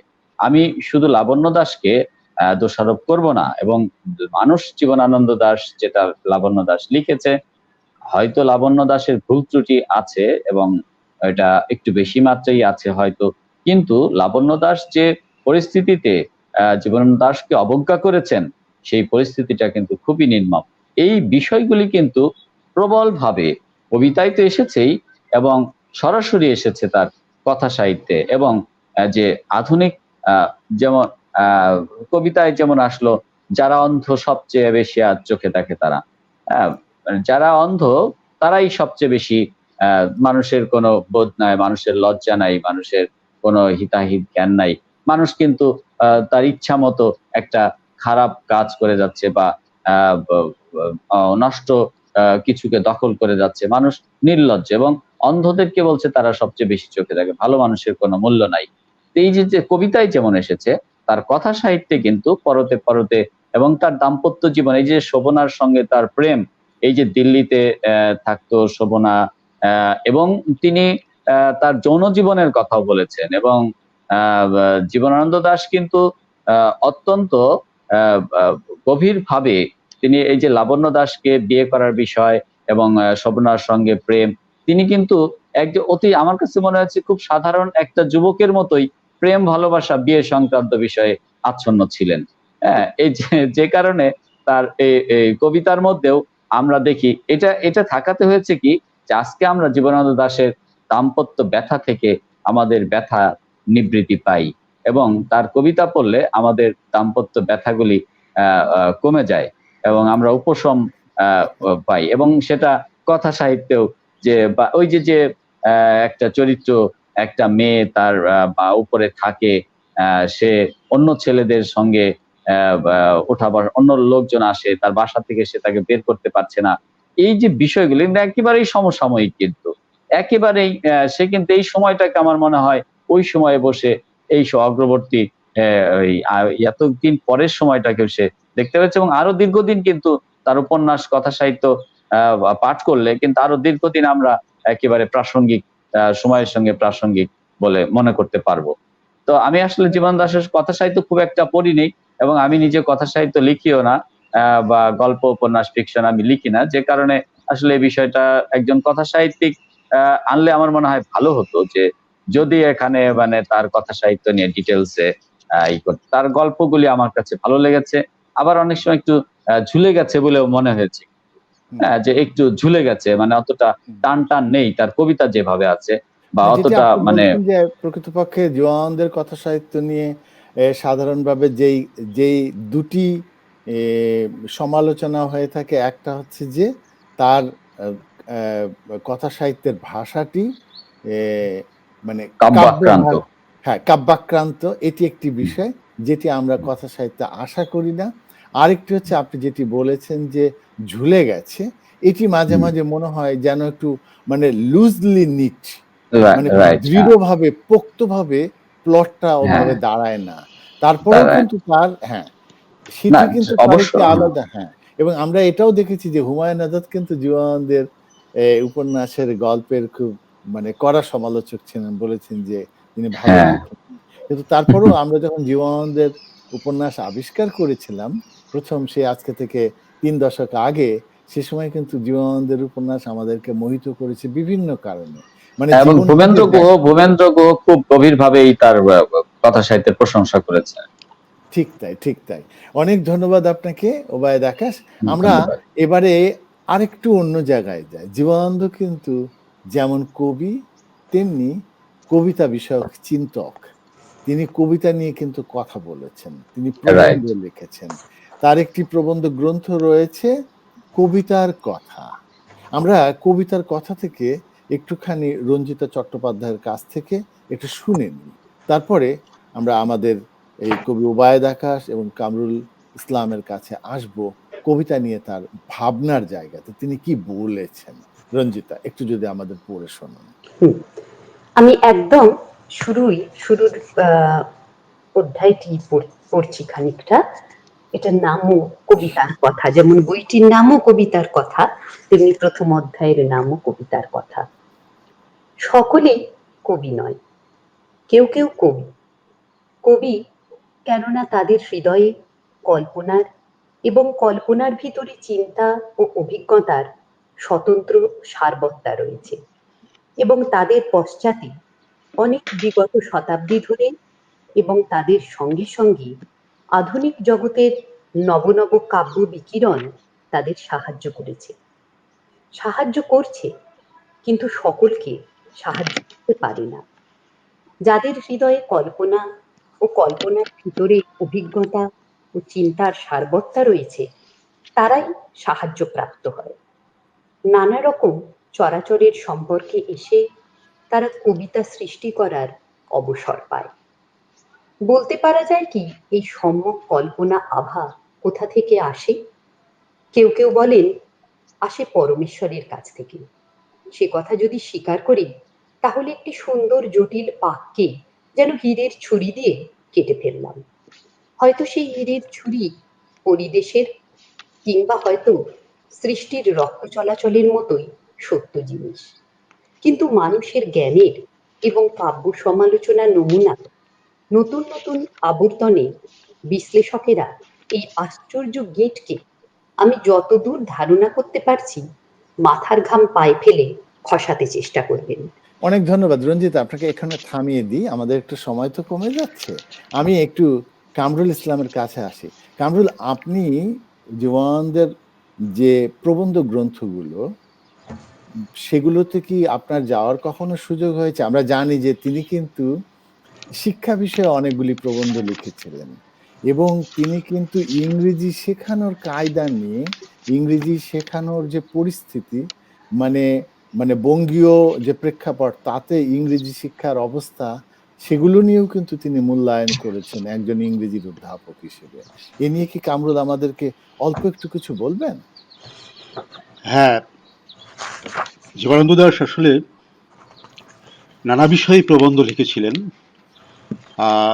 যেটা আপনি বললেন যে ইংরেজি শিক্ষা বিষয়ক প্রবন্ধ লিখেছিলেন তিনি, তার ইংরেজিতে লেখাও কিন্তু প্রবন্ধ আছে। হ্যাঁ, হ্যাঁ। এবং তার সবচেয়ে বিখ্যাত যে গ্রন্থটি, যে কবিতার কথা, সেটি আমার মনে হয় যে পৃথিবীর অন্যতম একটা শ্রেষ্ঠ কবিতা বিষয়ক প্রবন্ধ গ্রন্থ।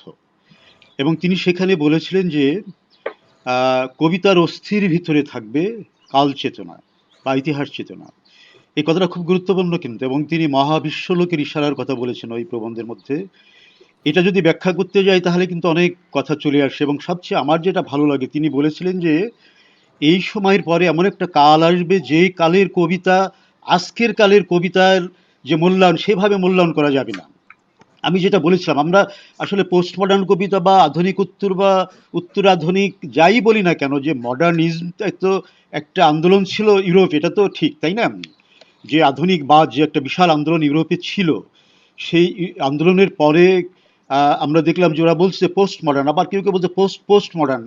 এরকম নামকরণ করতে আমরা রাজি না। আমরা আধুনিক উত্তর কথাটা বলতে পারি, যে অর্থাৎ ওই ওই বৈশিষ্ট্যের আলোকে, কিন্তু যে বৈশিষ্ট্যের আলোকে আধুনিকবাদ সারা পৃথিবীকে মোটামুটি আলোড়িত করলো, প্রভাবিত করলো, সেই আধুনিকবাদের কথা আমরা বলতে যাচ্ছি। এবং রবীন্দ্রনাথ কিন্তু সেই জায়গাটাতে জীবনানন্দ খুব দৃঢ়ভাবে নিজেকে প্রতিষ্ঠা করেছিলেন। প্রতিষ্ঠা অনেক করেছে। ধন্যবাদ। হ্যাঁ, অনেক ধন্যবাদ কামরুল আপনাকে। হ্যাঁ, আমি একটু ওবায়েদের কাছে আসবো সর্বশেষ বারের মতো। ওবায়েদ, আমরা জানি সেই কথা যে আমাদের দেশে হবে সেই ছেলে কবে। যেহেতু জীবনানন্দ নিয়ে অনুষ্ঠান, আমার মনে হয় যে জীবনানন্দের মা কুসুম কুমারী দেবীকে আমরা একটুখানি স্মরণ করে নিই। এই যে কুসুম কুমারী দেবী, তিনি জীবনানন্দের জন্মেরও ৩ বছর আগে ১৮৯৬ সালে তার সেই গ্রন্থের নাম মুকুল, সেটি প্রকাশ করেছিলেন। এবং এই যে কবিতা আদর্শ ছেলে, একটু জীবনানন্দ তার মানে মা কবি থেকে ছেলে কবি হয়ে এই যে ব্যাপারটা, হ্যাঁ, হ্যাঁ, একটু আমি যদি আমি কিছু বলেন। হ্যাঁ, আমি তার আগে আমি একই বিষয়ে বলি যে র‍্যাবোর কথা আপনারা শুনেছেন, যিনি নাকি সারা পৃথিবীতে জীবনানন্দ দাশের কথা না জানলেও র‍্যাবোর কথা আমরা সবাই জানি। এবং র‍্যাবো মাত্র ১৬ থেকে ১৯ এই ৩ বছর কবিতা লিখেছেন এবং সারা বিশ্বে তিনি কবিতায় নেতৃত্ব দিচ্ছেন। এবং আমরা র‍্যাবোর কিন্তু মায়ের একটা ভূমিকা ছিল। সেটি হচ্ছে যে আমি একটি বইতে পড়েছি যে র‍্যাবো যদি যখন তার বয়স ৭ বছর, আ একদিন পড়া না পারলে তাকে ১০০ ল্যাটিন কবিতা মুখস্থ পড়তে হতো। এবং তার মায়ের ছিল এটা শাস্তি যে, তুমি যদি একদিন পড়া না পারো তাহলে তোমাকে ১০০ লাইন ল্যাটিন কবিতা মুখস্থ করতে হবে। এই সময়ে র‍্যাবো ৭০০ লাইন কবিতা মুখস্থ করে ফেলে ওই বছরই। তো এইরকম জীবনানন্দ দাশ কিন্তু এমন একটি বনেদি পরিবারে জন্মগ্রহণ করেন এবং তার যে পরিবারটা ছিল, যে তার ভাই অশোকানন্দের কথা বলেন বা সুচরিতার কথা বলেন, তার বোন, বা তারা যে শিক্ষায় শিক্ষিত, এবং তার মা যিনি এত বড় কবি, যে আমাদের দেশে হবে সেই ছেলে। আমি কিন্তু এই কবিতা অনেক পরে জানি যে এটি জীবনানন্দ দাশের মায়ের লেখা। হ্যাঁ, আমি যখন ছোটবেলায় পড়েছি, কিন্তু অনেক পরে জানি যে এটা জীবনানন্দ দাশের মায়ের লেখা। আসলে পারিবারিক আবহ বা রবীন্দ্রনাথের কথাই বলেন। রবীন্দ্রনাথ তো একদিনের সৃষ্টি হননি বা একটি প্রজন্মের ফসল নন রবীন্দ্রনাথ। ঠিক তাই। তেমনি কিন্তু জীবনানন্দ দাশও তাই। এবং প্রত্যেকটা মহান মানুষের ক্ষেত্রে, বেশিরভাগ মানুষের ক্ষেত্রে এই ধরনের একটা মানে সংযোগ পাওয়া যায় যে আসলে এটি ধারাবাহিকতা। এই ধারাবাহিকতা যেমন রবীন্দ্রনাথের কারণে তার পরিবারের অনেক বড়, বড় প্রতিভা ম্লান হয়ে গেছে। শুধু রবীন্দ্রনাথ বের হয়ে আসছেন। এবং অশোকানন্দ দাশের গদ্য ভাষা আমার কাছে জীবনানন্দ দাশের চেয়ে পাওয়ারফুল মনে হয়। যে এত অসাধারণ, এবং সুচরিতা দাশের গদ্য ভাষা এত অসাধারণ। হ্যাঁ, এবং মানে এরা যারা এত যারা জ্ঞান, জীবনানন্দের ভাই বোন। ভাই হ্যাঁ, বোন, তাদের এত এত সুন্দর পড়াশোনা ঠিক। এবং এত চমৎকার লেখালেখি, আমি হ্যাঁ, আসলে বিস্মিত হয়ে যাই। হুম, হ্যাঁ, যে সেখান থেকে জীবন দাস বের হয়ে আসবে, এটাই তো স্বাভাবিক, এবং তার মা এত ভালো কবিতা লিখবেন, এটাই তো স্বাভাবিক। হ্যাঁ, হ্যাঁ, অনেক তা ধন্যবাদ আপনাকে। এই জায়গাটায় আরেকটি ছোট প্রসঙ্গ তুলবো আজকে আমি। যেহেতু সময়টি করোনার যাচ্ছে এবং এই করোনার সময়ে করোনার শুরুর দিকে, এই মার্চ মাসের দিকে একটা অদ্ভুত জিনিস আমরা হঠাৎ করে ফেসবুক দিয়ে জেনেছিলাম। সেই অদ্ভুত জিনিসটা হচ্ছে ২৬শে মার্চ তারিখে, না, প্রথমে হলো আমরা জানলাম যে একটি কবিতার কথা। কবিতাটি হচ্ছে, আমাদের দেখা হোক মহামারী শেষে, আমাদের দেখা হোক জিতে ফিরে এসে। এবং তার নিচে লেখা থাকলো কবি জীবনানন্দ দাশ। এটা ছড়িয়ে যেতে থাকলো ফেসবুকে। এবং আমরা একসময় জানলাম যে এটির নাকি লেখক কলকাতার বাচিক শিল্পী পার্থ মুখার্জি, এটি জীবনানন্দ নন। এবং আমি একটা শঙ্খ ঘোষের সময়, নামেও পড়েছি, শঙ্খ ঘোষের নামেও শঙ্কর চালিয়েছি। ঘোষের নামও এলো। এবং একটা সময় আমরা জানলাম যে এটি প্রকৃতপক্ষে ২৬শে মার্চ তারিখে লিখেছিলেন আরেকজন, তার নাম সায়ন দাস। এই জায়গাটায় একটু কামরুল, আপনি একটু শেষ করে দিন তো। এই যে মন্তব্যগুলো হয়েছে, জীবনানন্দ দাশের লেখা নয়, কিন্তু তার নামে কবিতাটি যে প্রচারিত হওয়া, এটির ভেতর দিয়ে আসলে জীবনানন্দের যে জনপ্রিয়তা, সেটিকে ব্যবহার করার চেষ্টা, নাকি কি মনে করেন আপনি? হ্যাঁ, ধন্যবাদ বন্ধু সঞ্চালক। যে আমি নিজেও এটা দেখেছিলাম, আমি খুব বিস্মিত হয়েছিলাম যে আমি বারবার বলার চেষ্টা করেছি যে এটা জীবনানন্দ দাশের কবিতা নয়। হ্যাঁ, হ্যাঁ। কিন্তু জীবনানন্দ দাশ যেহেতু জনপ্রিয় কবি, সে কারণে অনেকেই হয়তো এই কাজটা করেছে, যেটা খুবই অন্যায় করেছে বলে আমি মনে করি, এবং তাদের শাস্তি পাওয়া উচিত। এই কবিতাটা যে লিখেছে তারও প্রথমেই কিন্তু ডিক্লেয়ার দেওয়া উচিত ছিল যে কবিতাটা আমার, কবিতাটা জীবনানন্দ দাশের নয়। বাংলা কবিতার এইরকম একটা বিস্ময়কর বিশাল ব্যাপক কবির নামে এই ধরনের কবিতা লিখে চালানোর যে প্রয়াসটা, সেটা অবশ্যই নিন্দনীয়, এবং আমি মনে করি যে তার জনপ্রিয়তাকে কাজে লাগানোর জন্যই এইরকম একটা অন্যায় করা হয়েছে, এবং এই অন্যায়ের শাস্তি হওয়া উচিত। আমি মনে করি যে এরকম ভবিষ্যতের জন্য এরকম ঘটনা না না হয় সে ভাই, ব্যাপারে। আমরা এরকম দেখতে হ্যাঁ, চাই না। হ্যাঁ, আমরা এরকম দেখতে চাই না। আমিও আপনার সাথে কণ্ঠ মিলিয়ে বলবো যে সায়ন দাস যদি সায়ন দাসের কবিতাটি যদি ভালো হয়, ঠিক আছে, সেটি ভালো। সেটি জীবনানন্দ দাশের নামে প্রচারিত হওয়ার কোনো দরকার কোনোভাবেই নেই। অনেক কোনোভাবেই অনেক নয়। ধন্যবাদ আপনাকে কামরুল ইসলাম। সুধী দর্শক, আমরা অনুষ্ঠানের একদম শেষ পর্যায়ে চলে এসেছি। এতক্ষণ আপনারা এনআরবি টেলিভিশনের সাথে থাকলেন, ক্যানাডা জার্নালের সাথে থাকলেন, সেজন্য আপনাদের সবাইকে ধন্যবাদ। আমরা ক্যানাডা জার্নাল এনআরবি টেলিভিশনে প্রচারিত হয় টরন্টো সময় প্রতি সোমবার রাত 10টায়, বাংলাদেশ সময় প্রতি মঙ্গলবার সকাল 8টায়, ভারতের সময় সকাল 7:30টায়। আমরা আমরা জানি যে আগামী 23শে অক্টোবর বিংশ শতাব্দীর দ্বিতীয়ার্ধের বাংলা ভাষার প্রধান কবি শামসুর রহমানের জন্মদিন, এবং বরেণ্য এই কবিকে নিয়ে ক্যানাডা জার্নালের পরবর্তী অনুষ্ঠান প্রচারিত হবে আগামী 26 অক্টোবর সোমবার রাত 10টায়, যেটি পরের দিন মঙ্গলবার সকাল 8টা হবে বাংলাদেশে এবং ভারতে হবে সকাল 7:30টায়।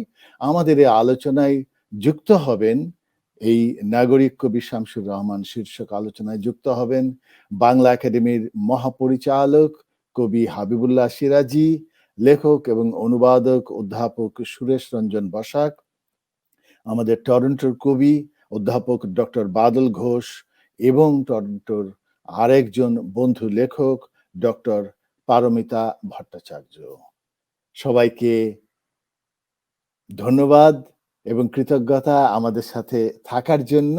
ছোট্ট করে একটু জানিয়ে রাখতে চাই বিদায় নেবার আগে যে আমাদের ক্যানাডা জার্নালের একটি বিশেষ পর্ব প্রচারিত হবে আগামী 21 অক্টোবর বুধবার, মানে হচ্ছে পরশুদিন বুধবার রাত 10টায়।